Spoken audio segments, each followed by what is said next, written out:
أعطيك رقم ب$100 وإذا قالك ما عندي وطيعي. كلام هاي الطفلة صدمة من العمر، وانتشر المقطع بشكل مو طبيعي. كملوا لنا هذا المقطع وخل نرجع نحكي.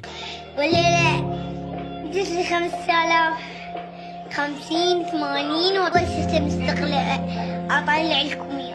قسما بالله أنا مستحي أحكي بهذا الموضوع، فهلها شلون يتقبلون هيك حكي وشلون يتقبلون هيك موضوع؟ من تشوفون هيك طفلة تحكي بالفلوس وتحكي بهيك مواضيع، هاي مدرسة، بمعنى شايفة أهلها وشايفة أمها وشايفة غير ناس تستعمل هيك طريقة، ولا حد يجي ويقنعني يقول هذا الفيديو مسرب وأهلها ما يدرون بيها. والأخطر بالموضوع هو مو بس حكي الطفلة، دا تشوفون فكرة الفلوس هي كل شيء عندها بهذا العمر. أما أنا شخصيا ما راح أنصح أهل الطفلة، لأنه أهلها ما يحتاجون نصيحة، هم يعرفون إيش دا يسوون. وإذا أريد أنصح الناس الشرفاء والأهل الشرفاء اللي محافظين على بناتهم إنه يحافظون أكثر ويشوفون بناتهم وأطفالهم إيش يسوون. وبالتالي خلينا لايك ومتابعة، ولا تنسون تنصحون الأهل بالتعليقات بصورة عامة.